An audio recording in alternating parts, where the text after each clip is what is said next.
welcome back to the RPG Podcast. We missed you guys. This is episode 10 of our podcast. We are sorry for the delay. I know it looks like 2 weeks of absence, but it's really not. This is week 2. This will be out for you guys this week on week 2 that it looks like we missed.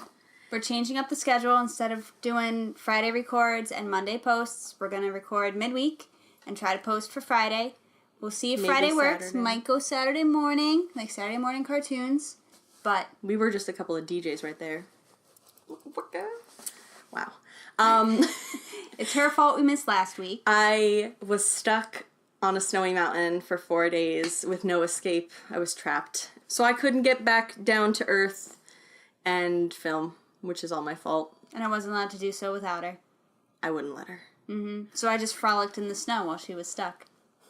I could have frolicked in the snow. Well, your fault. It's not my fault! We are not going into this. But thank you for coming back. Thank you for joining us. We are sorry about the week of absence. Yes. We are humans. We have error. We have error. She had Snowy Mountain Doom. I have a new job. Lots of stuff going on. There's a lot of things going on in life, you know? Yes. But we do have a lot of cool stuff to talk with you guys about. Most of it's hair stuff. A lot of cool news. A lot. Well, it's only because it's like, it just happened today. I know. And it's very exciting for me. I know. We'll save it. We'll save it. It'll be later. We have some news and boring stuff. Well, not boring. Less exciting stuff to go over. You know, run-of-the-mill news. New games, news, stuff like that. So, Tuesday, we've got a couple new releases. We've got Scribblenauts Showdown, Life is Strange Before the Storm, Standard and Limited Edition versions, which are like all the episodes, and Final Fantasy Royal Edition. You don't look excited. There it is. Oh, I see it. It's the crazy smile. Okay. Oh, it was a slow release. It was like if I did it all at once, the table, the cups, everything would have gone. Everything would have been gone. I'm actually really excited about it. I know I'm like one of the only people ever because this has been out for a long time. But I'm super excited about it. It's all right. We've talked about it in a past episode, so I won't go on a rant. But I've been hardcore playing my PC again, so I'm going to get on it on PC. I'm going to take a break from my heavily modded Skyrim. Heavily. How many are you up to? 93. Last time I heard it was like 74 or something like that. Yeah, huh? It's so much better! Not better. Different and revitalized and refreshing. At this point, you just have so many mods, it's like your own game now. Yeah! Which I guess is amazing. I know! It's so good! I love it. I just want my new graphics card. But they're so expensive right now. They very much are. Stupid fuckers and your fucking nonsense mining of crap. Oh, were you talking about, Yep. Yeah, okay. Huh? All right. Anyway, moving on. Moving on to news. No, I don't want to talk about news yet. March new games. PlayStation Plus games for March, which release on March 6th, and they're good this month. I won't play most, but she's excited. Well, for PlayStation 4, I'm just excited because it's such a good game. For PlayStation 4 in March, we've got Bloodborne and Ratchet & Clank. The reason I'm very excited, I already have Bloodborne. I have all the DLC. I've got all that. Because I want everyone to play it.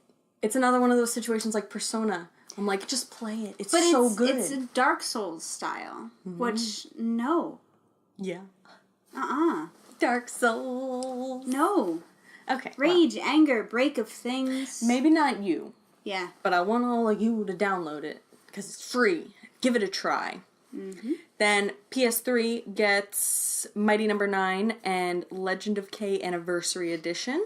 Mighty No. 9 is trash. Don't even bother. If you want some Mega Man nostalgia. And then Vita is Claire. Which, yay.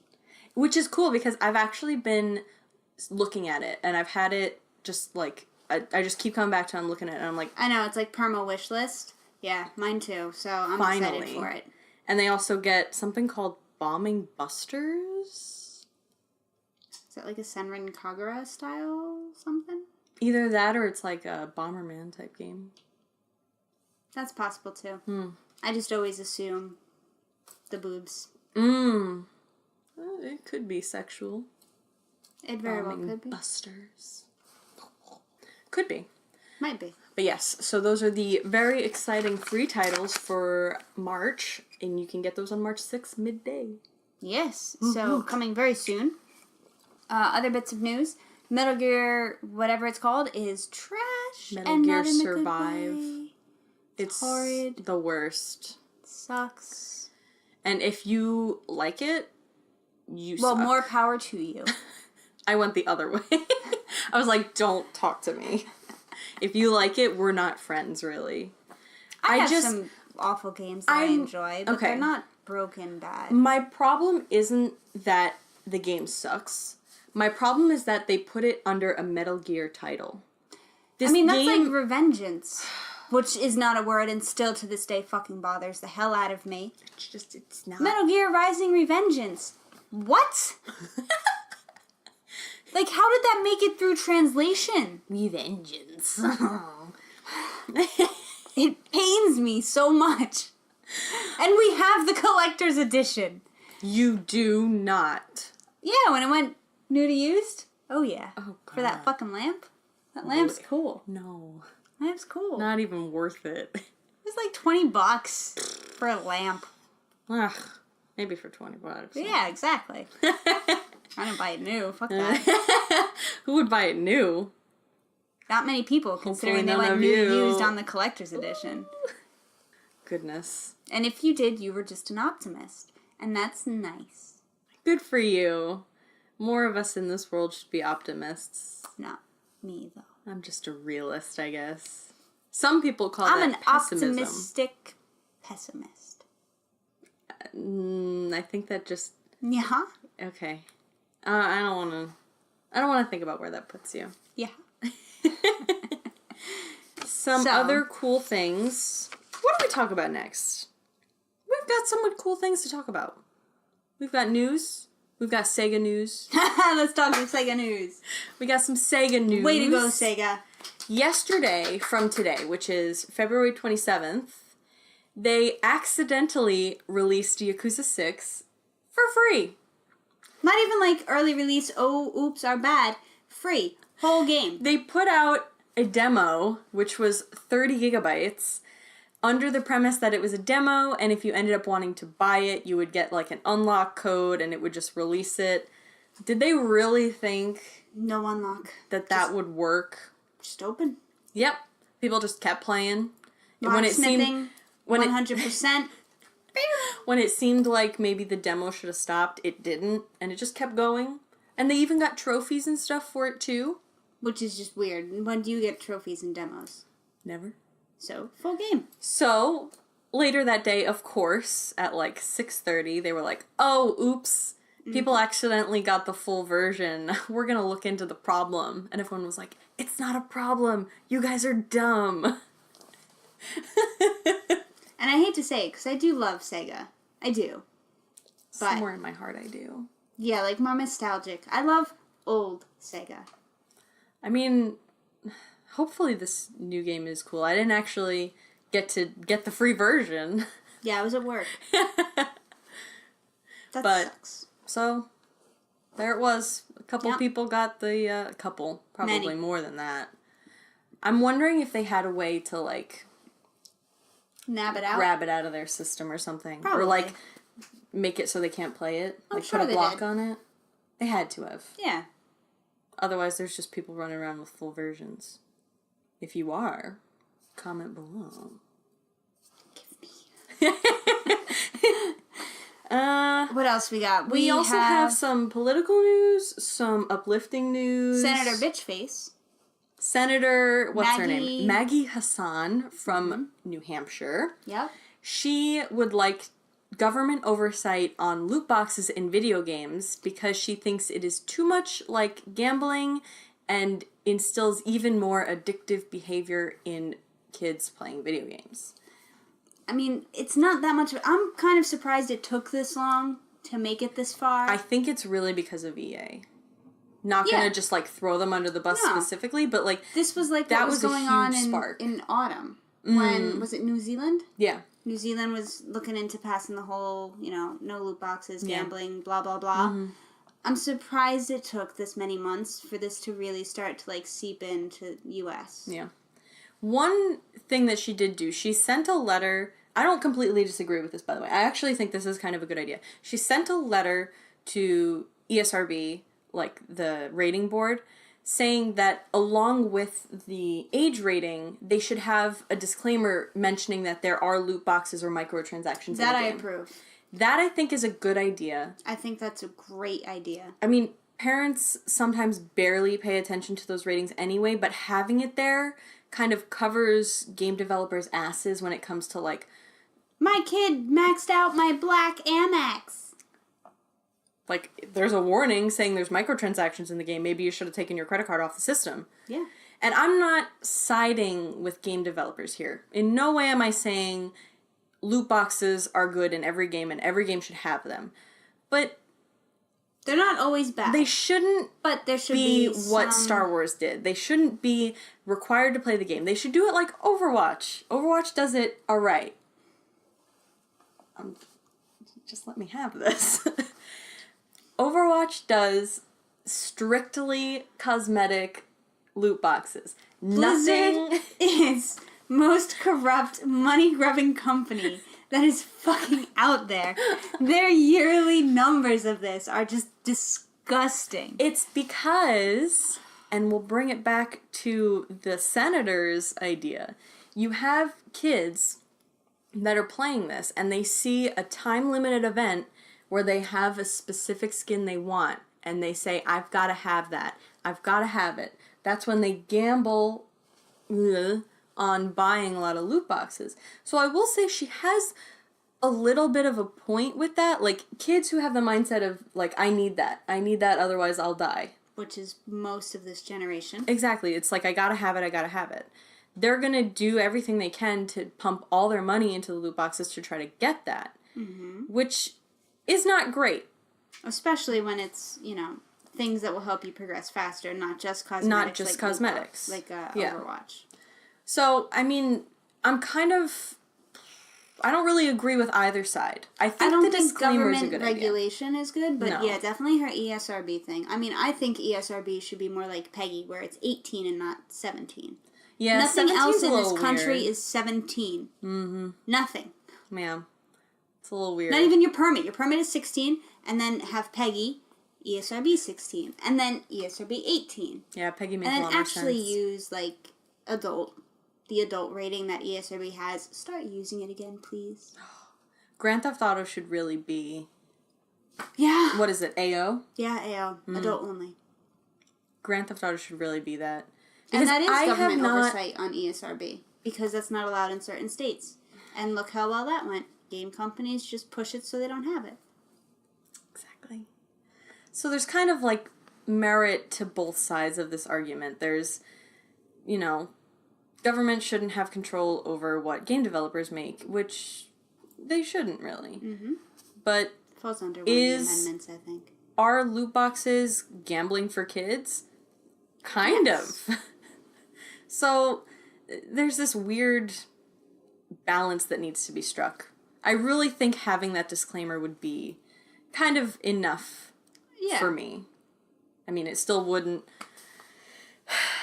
I'm still gonna buy loot boxes because I'm weak. This is an example of someone who gambles on loot boxes. Right here, me. This girl spent $10 on this event. I think the only games I've dropped money like that into is Love Nikki. Did you see the new event? I did not. Isn't that it's an event from... It's an old event. Oh, is it? The wedding dresses, but they added 3 new sets. Oh, fuck me. And Final Fantasy 14, but those aren't loot boxes. Those are, I know what I'm buying. I want those pretty items. Yeah. And I mean, in Overwatch's defense with these loot boxes, they do have a way for you to buy it using the in-game currency that you get out of the loot boxes. I mean, even Shadow of War did that. Like, Snow, when he was playing Shadow of War, he didn't pay a dime, and yeah, he I mean, you can killed people. You can get loot boxes every time you level up in Overwatch. So you technically can get a bunch of loot boxes without ever paying anything. And you get 3 through the arcade every week, I think. Okay. So, I mean, they have ways to get around it. Yeah. Oh, speaking of snow. So, a bit of a news update on Paragon, which is shutting down and you're allowed to get your refund. They've had so many people asking for the refund that there's almost a month wait time on you requesting it. Wow. That says they're losing a lot of money by letting everyone get their refund. Good on them, everything. Like, I still think it's amazing that they're getting up to that point. Even for, like, paid... Even your microtransactions. Any money you have spent on Paragon, I'm assuming you need, like, proof of purchase, receipt type thing?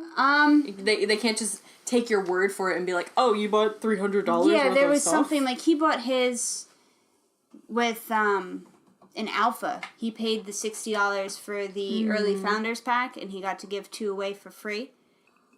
So he bought that, and he had, like, I guess the email confirmation from them that he had done this, and that's what he submitted. And he actually never spent any money in that, and he had every skin that he wanted. All his cards. Very cool. But yeah, so it's a huge delay. Yeah, so if you need a refund, be prepared to wait for it. Yeah. I mean, taxes. To be fair, what's a little longer? I mean, if people weren't planning on this happening anyway... And you could still play till June, so... I'm surprised they're even starting to issue the refunds. Really? I thought it would have been until the game shuts done. down. Yeah. Oh. So. Well, cool. All right. Very nice. We talk about Twitch? Sure. We're doing Twitch. Okay. Twitch. Any of you ladies watching that are streamers, this is maybe news for you. This on the surface sounds good. really cool. Until you read. But until you get to the part where it's not so cool. So, Twitch... I mean, it's still really awesome of them to do this. It's really great, and it's raising awareness for something really important, but the little fine details of who can get it. Yeah. Let me just get into this, all right? So, Twitch is announcing a partnership with 1,000 Dreamers Fund, sorry about that, for a broadcaster grant. So it's broadcaster grant, but it's broadcast her grant, made for female content creators and streamers that are on Twitch to help them pay for tuition, upgraded equipment, travel costs, stuff like that, between conferences and stuff. And it's anywhere between $500 and $2,000. And their idea is to highlight and help support streamers who are just starting out.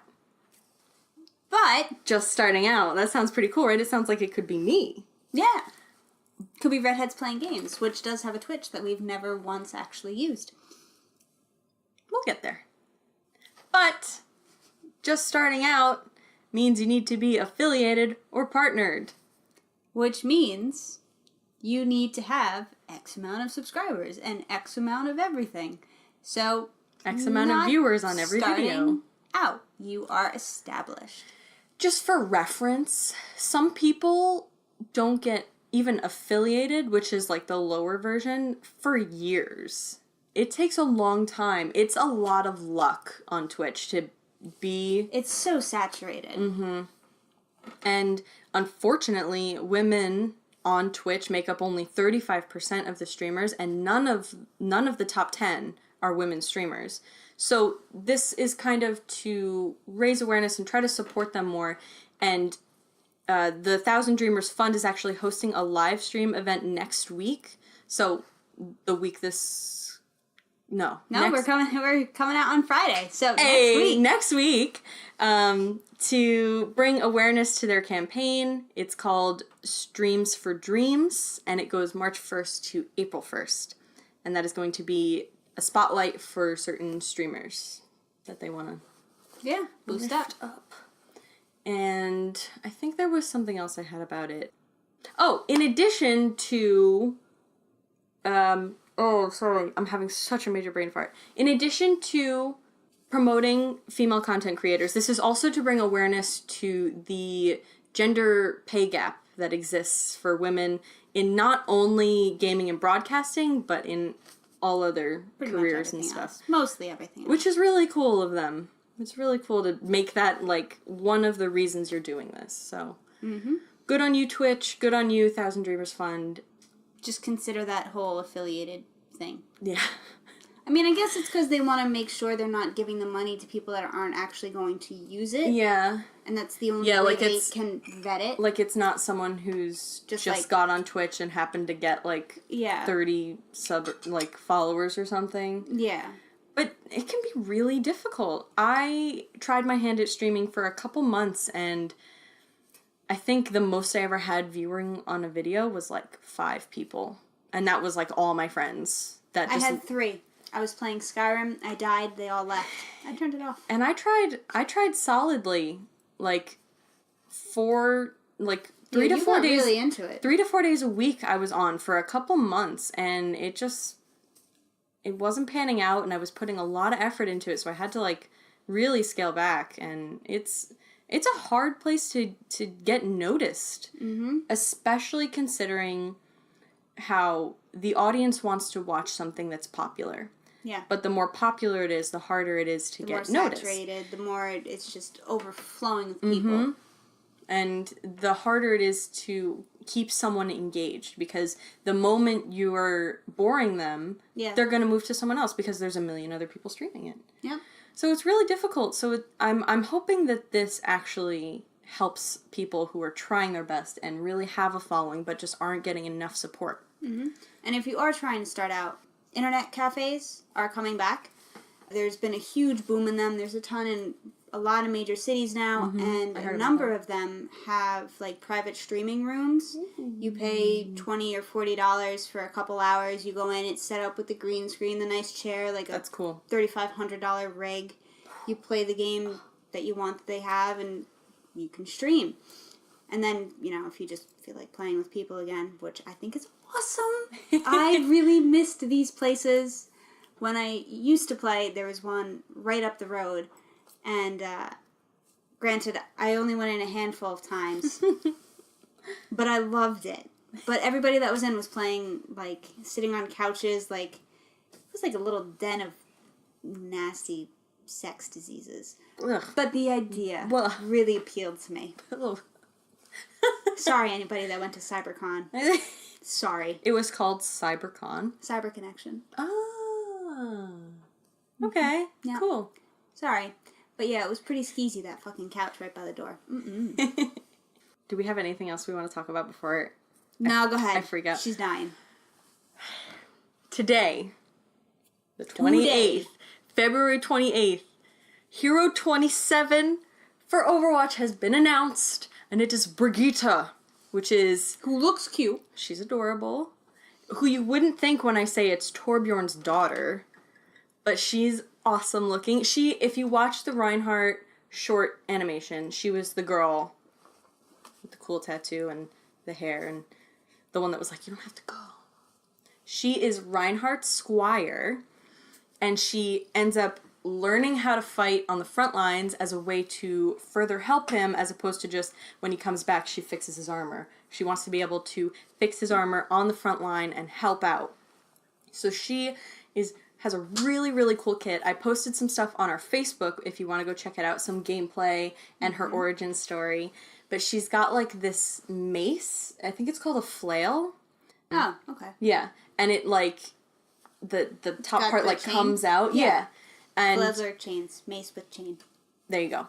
So she's a support character with tank-like abilities. She's only a 1-star hero, but she's got a lot of complexity to how her kit sounds on the surface. I think it'll be a lot easier when it's actually implemented in play, but describing it kind of sounds really complicated. So her healing is a passive ability called Inspire, and she heals nearby allies every time she hits someone with her weapon. And it's got 2 forms of hit. It's either got the normal reach of her just hitting it and it comes out, or she's got, like, it's called, like, a whip shot, and it shoots really, really far out, and it knocks an enemy. So those are her 2 passive forms of healing, which is very different. We haven't had a hero that's like that before. Her other form of healing is, it's like an armor pack healing thing. You, like, put it on one of your allies, and it heals them a certain amount. I think it does 150 healing, and that's a 6-second cooldown on that. So you can only heal someone every 6 seconds with that ability in particular, but it's 150 HP burst. And on top of that, if you heal someone who isn't lacking 150, the rest they get in armor. Oh, that's nifty. So it's pretty cool. So if you see someone who's who's like getting attacked or about to get attacked, you can put it on them and they'll get a bunch of armor, which is harder to break than normal health. Another part of her kit is her shield. She's got like a Reinhardt barrier, but it's only for herself. It's only like as big as her person. So it can't really block everyone unless they're directly behind her. But her shield has a shield bash, which she can lunge forward and stun an enemy, which is pretty cool. So if you want to set up some kind of thing with someone behind you, you can do that. And it's really cool that we have a frontline healer. Moira is kind of that, and I'm not going to stop playing Moira for her. I asked that. That was the first thing I asked her. And I said, no, Moira is my girl. But it's really cool to have a healer that's very front lines, very in the action, very, I'm right behind you, don't worry, right there in the action. And the last thing with her kit is her ultimate ability, which is called Rally. And these, like, victorious horns come up, and she's like, ooh, she's got her shield down, and it gives everyone in her vicinity stacks of armor. And it, of course, caps out at a certain amount. So if you're on top of a Reinhardt and he's got full, I don't think he'll get that many more. Right. But it's pretty cool. And those armor actually stay even after her ult ends. Ooh. As long as these people haven't, like, taken damage. Huh. Yeah. That's very cool. Mm-hmm. So I am super excited to see her. I watched a short clip of her in, like, gameplay, just in, like, a training area. She looks really cool. I don't think she'll be someone I play regularly, but I definitely want to see how, like, her playstyle mixes up the game. Alright. The only thing Overwatch that I cared about was when Zenyatta walked. I thought that was amazing. That was really funny. Everyone says, all the time. Let Zenyatta walk. And they did. That was amazing. That made me very happy. I enjoy it. I love the Overwatch team. They're so funny. They are. I like when they do things with, like, the voice actors. And I always think that's fun. Yeah, they involve them a lot in a lot of stuff. Yeah, which is nice, because most games don't. Yeah, a couple of them, like, do stuff on their own. I think a couple of them are based in New York, and they all just kind of, like, hang out together and do stuff. That's fun. Oh. That's nifty. Sounds really cool. I like that. Sounds like a voice actor version of Friends. That just made you like it even more. I'm not playing. Ever. Anyway. PUBG is going to have a third map. Oh, yeah. It's set on an island in a place can't remember the name of. At Trelial. That's not even close. Is it a real place? Don't know. But it's like a Mediterranean place with, like, dense forests, but also in the middle is, like, a snowy mountain peak that goes up really tall. And there's, like, villas everywhere. So that's gonna suck. If you're, like, dealing with somebody and then the map shrinks and you gotta go up that fucking hill and you don't have a vehicle. I'm expecting it to be... miserable. Yes. And also, on the rip-off side of this, Fortnite is getting jetpacks. Because that's definitely what that game needed. Kind of defeats the point of building. They also have, like, hand cannons and stuff. Like Destiny hand cannons. You know Destiny got that from Borderlands, right? That's where hand cannon came from. Okay. Well, not came from, but came from that.